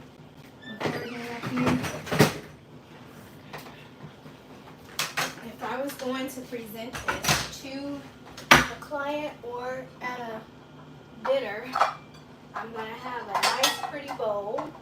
And I feel like as a personal chef, that just elevates the dinner anyways, is plating. So this bowl came from IKEA. It was about, I'll say, between $2 and $5, maybe 10 max. But investing in some, it doesn't have to be really expensive china, but just something differently shaped is always an interesting conversation piece, as well as it'll make your clients feel in the experience more luxurious. So if you're not a personal chef, but let's say you're having a dinner party, or again, we have dinner at home, another way to make the experience more elevated and more elegant is to have nice plating. So that's just my little tidbit. You can eat off a paper plate if you want to. There's nothing wrong with it. Just giving you a different way of making the experience more luxury. Because again, we have dinner at home.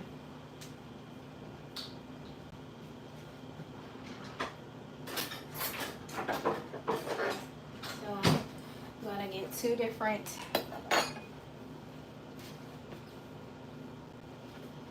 ladles, and we're always gonna serve it hot. So first things first, we're gonna take our pasta and put it down in the bottom. So a lot of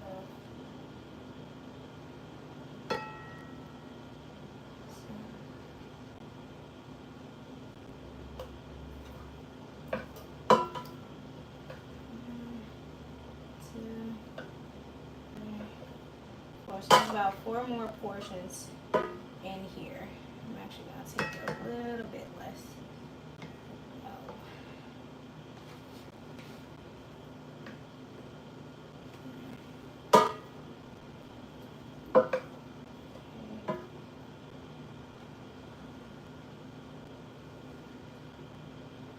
And I'm doing, and I'm, there must be something on my pants or something, because it's like getting in my hands. I'm gonna take it, and I know you're like, she's playing with pasta. I really am playing with the pasta. I want it in the center of the bowl for a reason. I don't want it too high.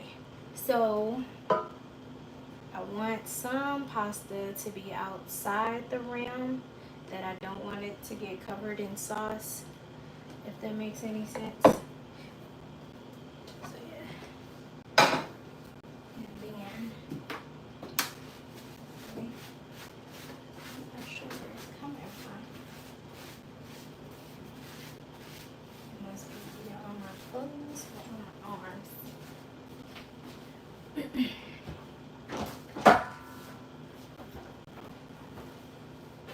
Oh, I gotta clean this floor. I dropped so much on it.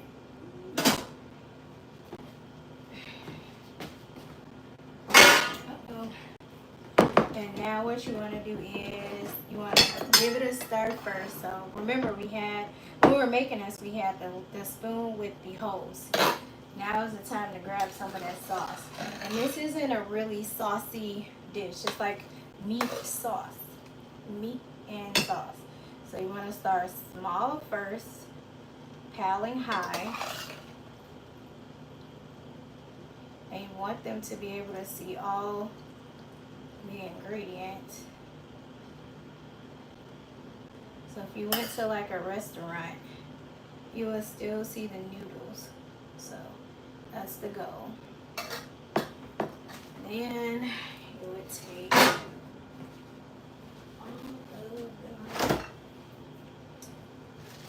cheese, and this is freshly grated Parmesan from good old fashioned store. So this is not Kraft Parmesan in a green can, guys.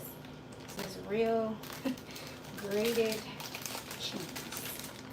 Okay, and then you're just gonna take a spoon, a little teaspoon, stir in the bag so there's no clumps, and you just want to dust it over the top. Starting high and just dust it. And you could always ask, or you can use this and have it off to the side and just have them do it. But you mainly want to focus the cheese on the meat. And that's enough. If you had some fresh parsley, you could put it on top. And that's how I would do that,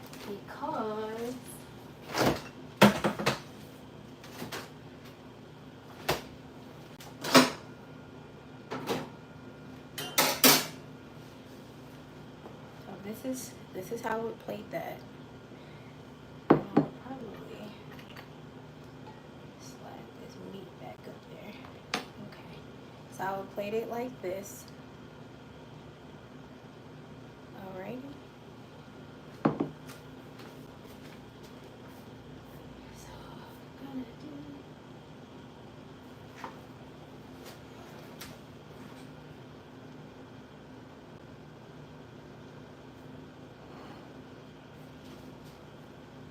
Take our picture for our thumbnail.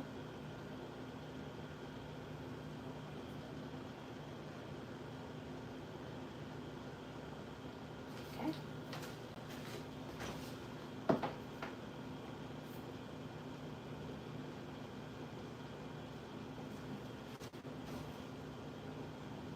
And we're gonna put this off to the side because we're gonna eat this for lunch. But we're gonna finish, or actually, yes, I could taste it with you all.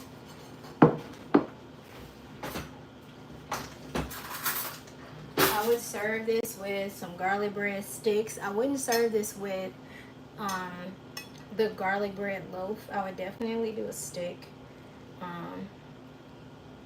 All because the shape of the pasta mirrors the sticks. Mmm.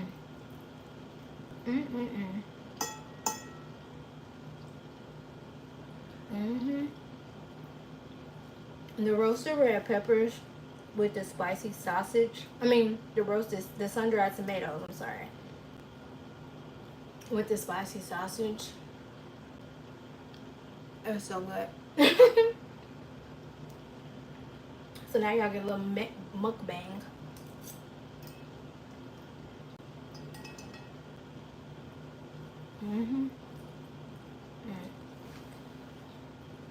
Now that sausage is pork, so I tried to find some beef like sausage, but I didn't want to use Italian sausage. I don't care for Italian sausage, so that's the reason why I used the spicy breakfast sausage instead. I'm gonna stop eating, or else I'm just sleeping.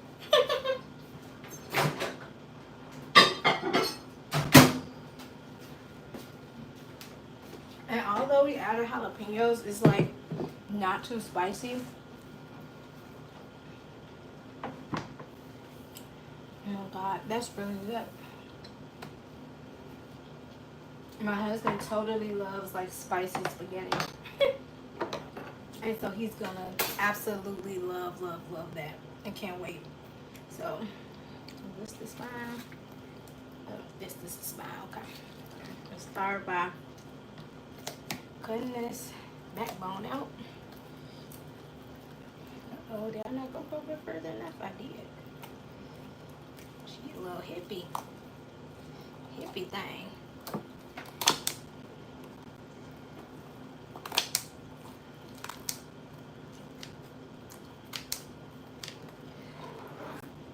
It smells delicious.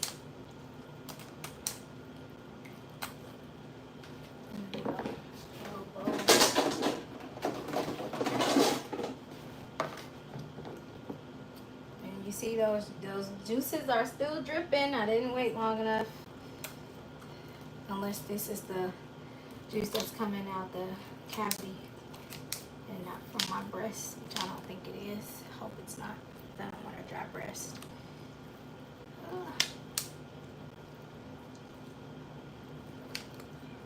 So you have this for your stock, so you're just gonna save that off to the side. You don't need the skin for your stock, you just need the carcass. And then go ahead and, oh yeah, it's done. Oh, it's so good. Let's see if we can.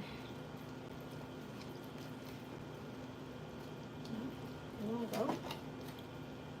I probably probably would go a little longer, actually. I mean, just for sanity reasons. Actually put it back in for a little longer. But that's the, what is that, the drumstick and the thigh. So yeah, I'm gonna put it back in there for a little bit more. Maybe about a good 15 minutes at 390, just for sanity.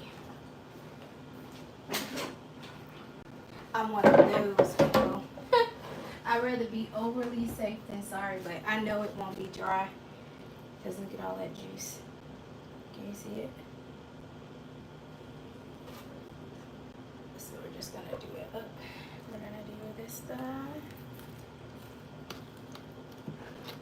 And look at this, it's falling off the bone.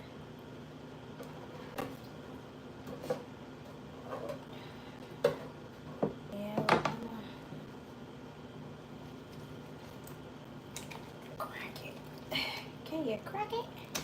Can you crack it? Oh yeah, it's not done. I'm not satisfied with that.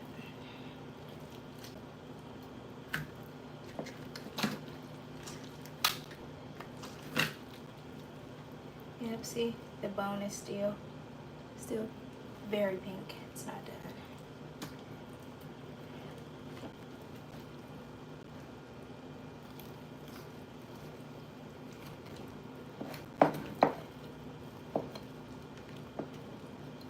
Where's the knuckle? Where's my knuckle? There it is. Yeah. Okay. So you look for the joints and the knuckles to actually cut it off, and then now I'm going to remove the bone because you can actually save this for your stock. And we're just going to do it to the other side, or under the wing pit. Looking for that knuckle, cutting it at the gristle. I'm just gonna put the wing in there, tucking it under. Got a little breast in there, and then we're just gonna go in the chest cavity and just take out the bone, chest bone.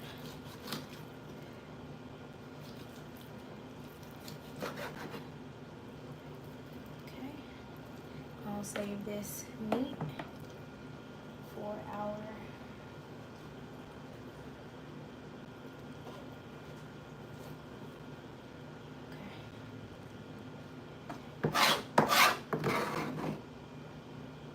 you can go ahead and add that to that. And we're just gonna give it, let's say, another 15 minutes max. I'll check it at the 5-minute mark. But we don't want it too dry. We're just gonna roast it again, and we're gonna do it at 290, and the time is 15 minutes. But we're gonna check it at the 5-minute mark. And so I am going to get off the line, you guys. It was such a pleasure. So we have our potatoes, so we can check the potatoes really quickly. We're just gonna, again, plate up our chicken parts. We're gonna let these cool completely. Once these have completely cooled, we'll put them in a Ziploc bag, and we're going to put them in the freezer, and when we get to boiling our stock, we'll do that. We'll save that for soup week. And yeah, so let's clean up. We always have to clean up together. It is imperative to clean your kitchen. And because there was no blood, I'm not gonna worry about totally going overboard with disinfecting it. But it wasn't done to my liking. Some people would have said it was done, but I don't think so. We're gonna plate up our we're gonna put away our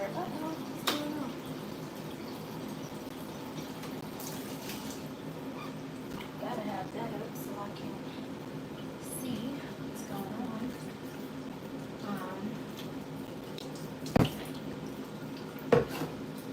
We're gonna put our food in our containers. That's another way that helps me, is the meal prep containers. Oftentimes I'll have neighbors or friends stop by and ask for food. So I'm being totally serious when I say that. I'm being totally serious. So we're gonna check our roasted potatoes, and then our greens are definitely nowhere near done.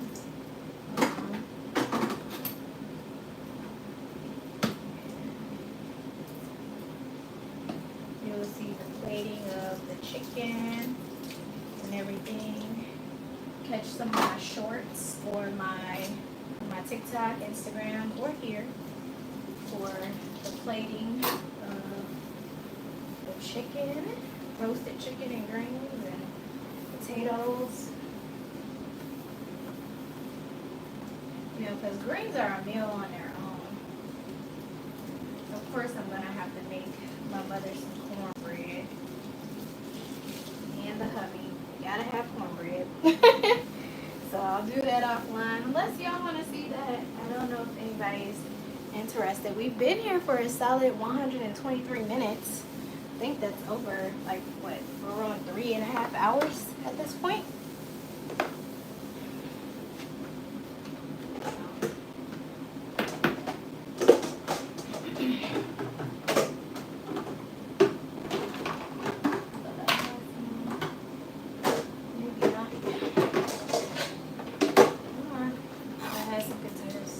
In the sink. So let's get our potatoes out just so you can see them again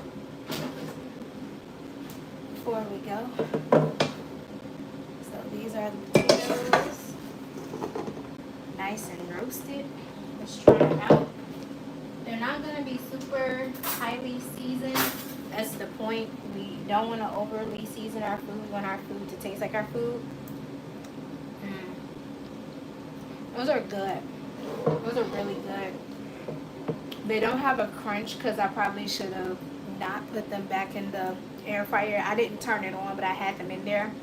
So like that skin that the air fryer would have or did create is gone. But they're really good though. Nonetheless. And that Montreal steak seasoning on potatoes is a hit. Trust me, you'll love it.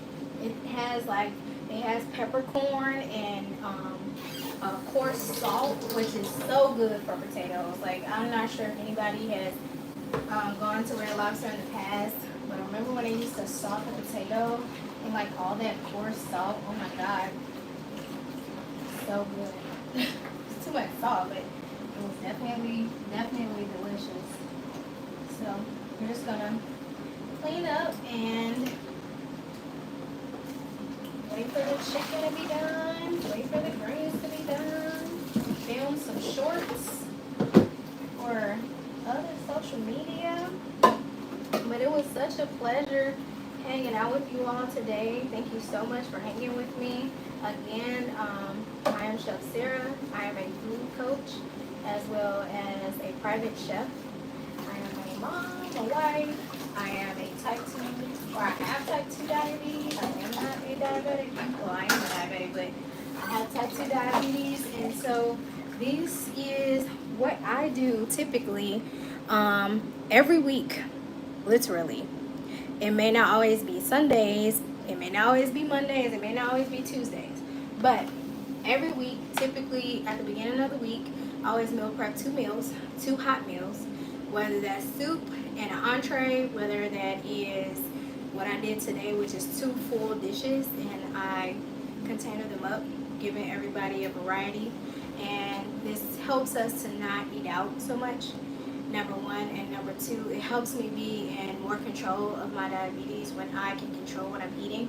And I know what's in the food, and I know how much portion-wise I'm eating.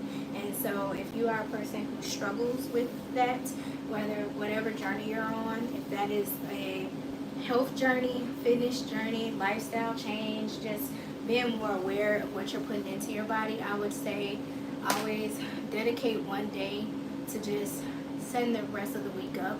And so for me, this is what I do for the people I love in my home as well as my clients.